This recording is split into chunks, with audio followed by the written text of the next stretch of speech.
Hallo meine Freunde, wie geht's? Here we are at the Museum Island. We're going to visit the Atlas Museum.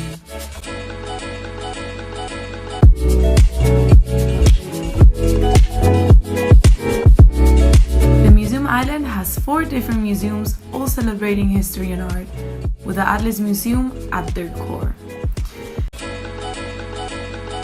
The oldest of all the museums, a monumental building from the mid-19th century built to educate the masses and exhibit the finest of classical arts. Its design originates from the wishes of the Crown Prince Friedrich Wilhelm III, who commissioned the museum. An ancient Acropolis-like building, as was the style of the time, to reminisce of the classics of ancient Greece and Rome, and at the same time, the building embodies the Enlightenment-inspired idea of a museum as an education institution for the large population. Yeah, so basically its purpose to serve the education of the people, being a symbol for science and art, and at the gain, of course, of the bourgeoisie. The museum was designed by Carl Friedrich Schinkel in 1825. Schinkel is an influential architect in Berlin, with many more buildings under his name.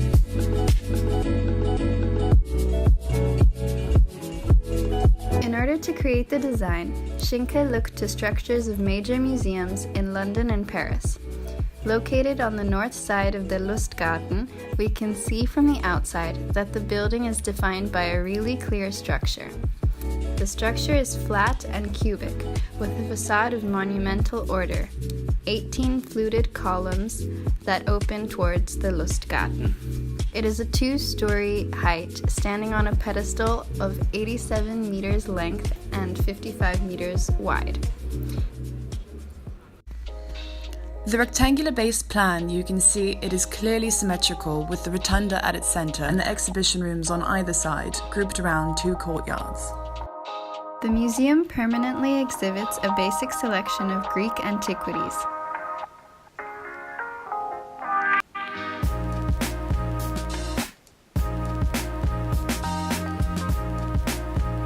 Which matches with the design of the building itself, mirroring the classical architecture.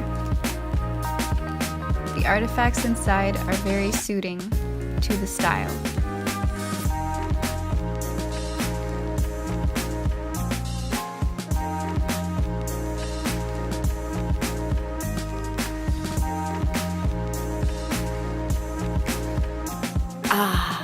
Die Rotunda, so wunderbar. It underlines the museum as a holy place, giving the image of the museum as a temple of art.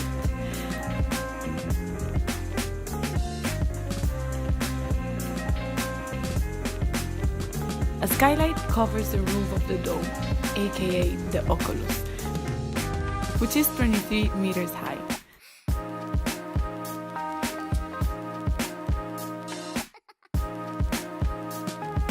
The rotunda is supported by 20 Corinthian columns.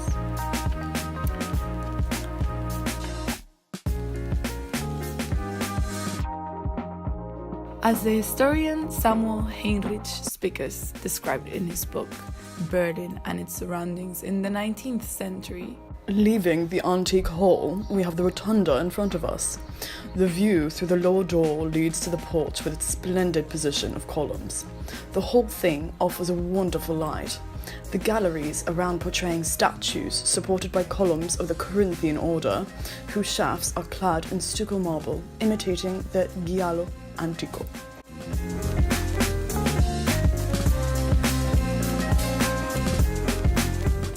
Does it remind you of anything?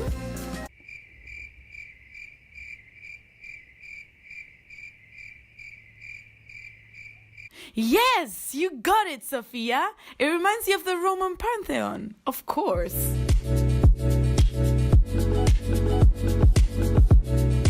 In addition, the rotunda's spherical quality, which provides a 360-degree perspective surrounded by all the Greek gods and goddesses, and the paintings around the dome that show all the different horoscopes and its planets, gives you this feeling of being at the center of the universe. After walking through the rotunda, we find two armed staircases that run parallel to the facade, up to the first floor in opposite directions. Their special charm is that they are at the same time both interior and outdoor spaces, only being closed by the columns to the outside.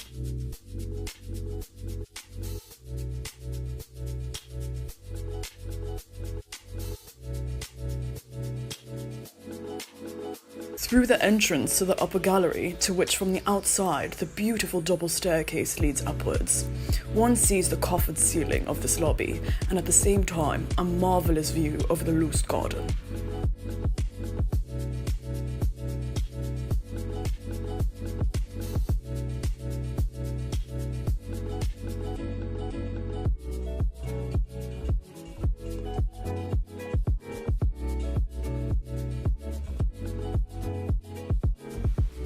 Schinkel, in the drawing of the first floor, makes clear the ideal visitor profile and the function of the building. It is an immediate learning experience, represented in his drawing by a father and his son, and also a place for debate and discussion, the two men in dialogue, for an educated class.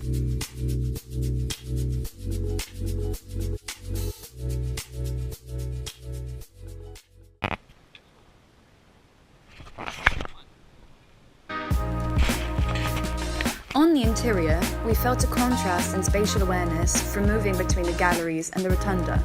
In the galleries, you can really feel the longitudinality and narrowness, which is completely flipped to verticality when passing through the rotunda and entrance hall.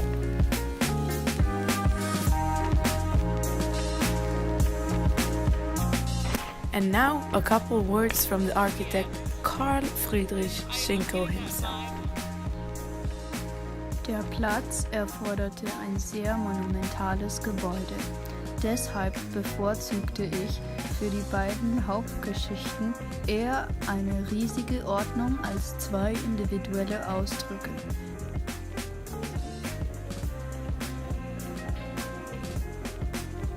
Die ionische säulenförmige Halle bietet eine einfache, aber große Hauptstruktur, in die die zwei Stockwerke gehören, in ungeordneter Weise eingefügt.